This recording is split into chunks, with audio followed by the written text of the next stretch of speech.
Today, a stunning concession from Ukrainian President Volodymyr Zelensky. If you really need me to leave for the sake of peace, I am ready to do so. I am focused on security for Ukraine today, not in 20 years' time, and I'm not going to hang around in power for decades.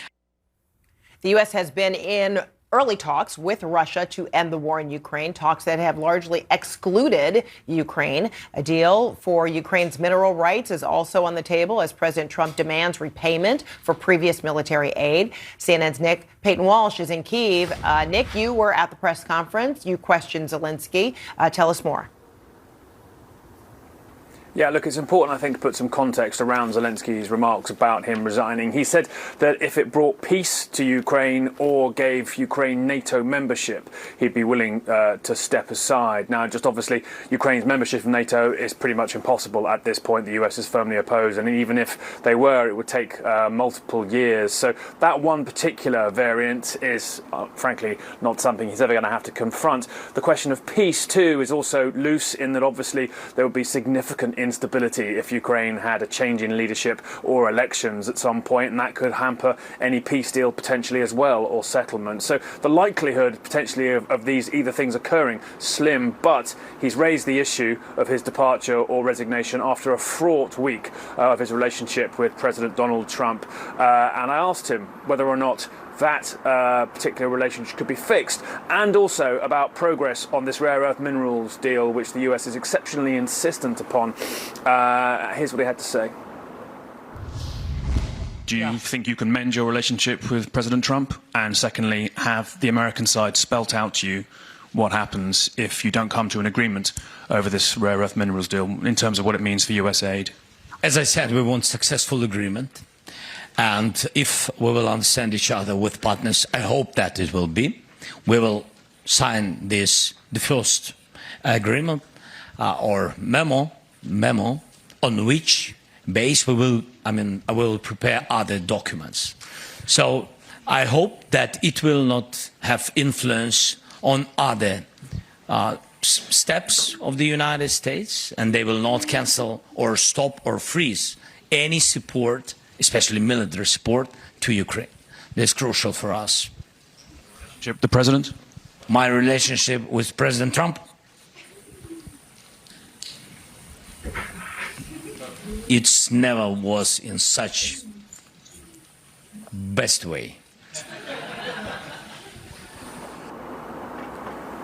Now, laughter there, I think, a reaction to the exceptionally awkward and complex reality that it is essentially the animosity between those two men, whatever it's based upon or whether it's solvable or not, that's overshadowed a week where the US has been very stark in its demands for Ukraine to pay back debt that it thinks Ukraine incurred under the Biden administration. Zelensky was clear today that the money they've received under Biden's administration was bipartisan, congressionally approved grants and not something that they consider they need to pay back. He also talked about the headline figure of $500 billion being in this rare earth minerals deal as something he couldn't possibly accept. $100 billion, it seems to be another number being pushed around now. It was very clear hearing him talk that we are far away in terms of Ukraine's perception from a deal being signed. But what do you say to the millions of Americans and people around the world who are concerned that the United States right now doesn't seem to understand who actually launched this war against Ukraine and is actually trying to sidle up to the bad guys, Putin and the Russians, while screwing over the good guys, Zelensky and Ukraine? I think that is a fear that a lot of Americans have. Well, look, I've heard that kind of talk. I don't necessarily agree with it. But let me say this. I'll make a few comments. The first is that the war, irrespective of who started it, needs to end. Too many people's lives have been expunged as a result of it, and it just doesn't make sense to the president. He wants to be the peacemaking president, peace through strength, and I don't blame him. I actually concur right down the line with his thought process around this. That's one. Two, that the war didn't need to happen. It was provoked.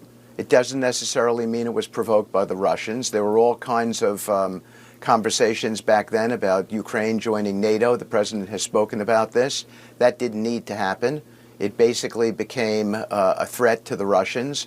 And so we have to deal with that fact. And those are real facts on the ground here. But be that as it may, the Russians have indicated that they are responsive to an end to this. There were very, very, what I'll call cogent and substantive negotiations framed in something that's called the Istanbul Protocol Agreement. We came very, very close to signing something. And I think we'll be using that framework as a guidepost to get a peace deal done between Ukraine and Russia. And I think that will be an amazing day.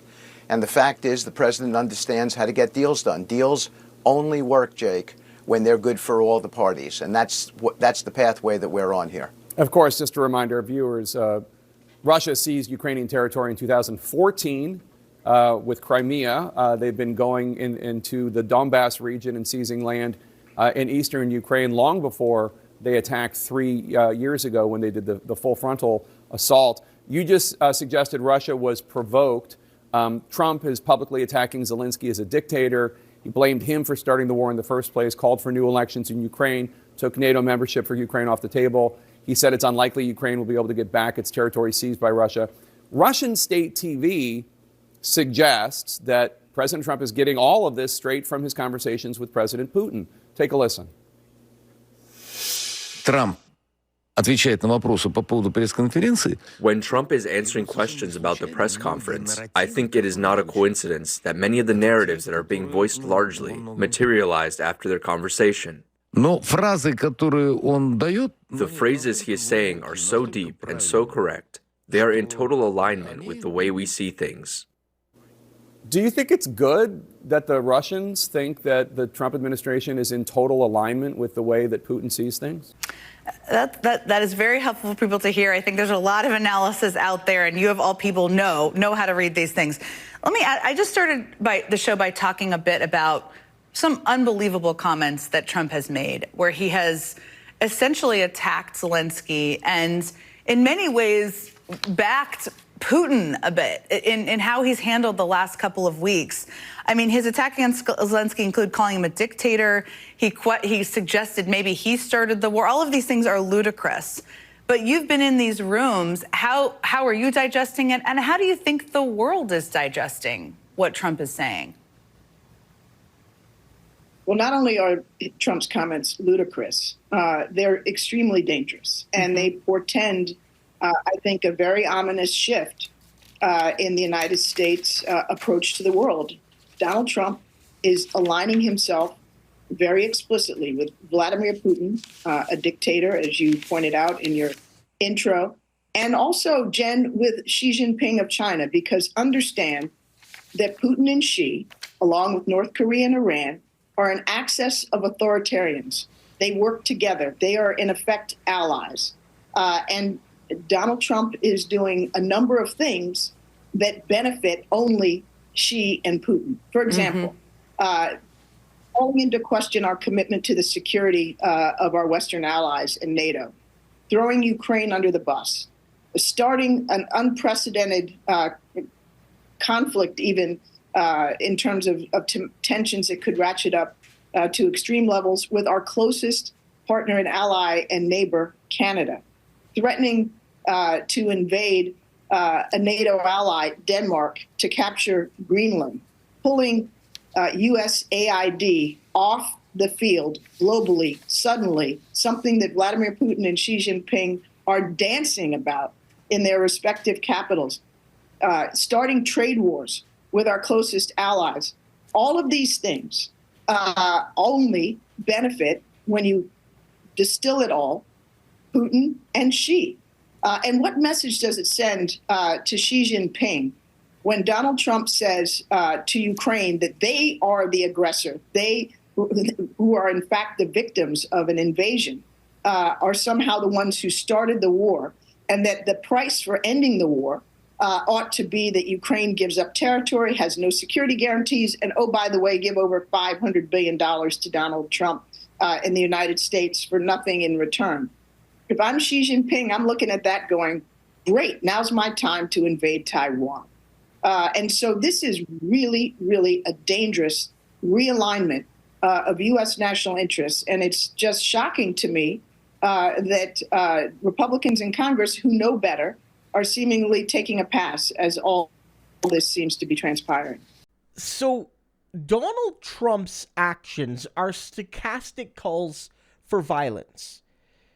We don't have to like that the United States is the global hegemon. We don't have to like that it's the most powerful country in the world. Speaking as a Canadian, there's a lot of downsides to that sometimes, because when a dum-dum gets elected to the White House, he can threaten the existence of our country, right? But they are the most powerful country, and in a sense, they are a check against other powerful countries like Russia, for example. And what we're seeing is that both domestically and internationally, Trump is aiding the cause of violence, both through his actions and inactions. When Donald pardoned the J6ers, that was not only a miscarriage of justice, and it was not only like just an awful thing to do and politically unpopular. It was also a signal to the next rioters on the right that whether it's for Trump if he tries to stay in power in 2028, or whether it's, let's say, J.D. Vance loses in 2028 to Gretchen Whitmer or whoever, I'm just, hypothetically, J.D. Vance loses a close election in 2028. And all of a sudden, they make the same BS up they did in 2020. And all of the MAGAs show up in Washington to cause carnage again. Whether or not Vance even promises that they'll be allowed to get away with it, in the back of the rioters' minds, they'll say, hey, I'll probably get a pardon from this. Got a pardon last time. Or my buddy who did the same thing 8 years ago got a pardon. So maybe I will too. And now Trump is saying to Putin and to other bad actors, your inaction, your actions will not only be tolerated by the United States, but actively rewarded. Donald, every event he does, every press event, every White House signing is an act of violence now.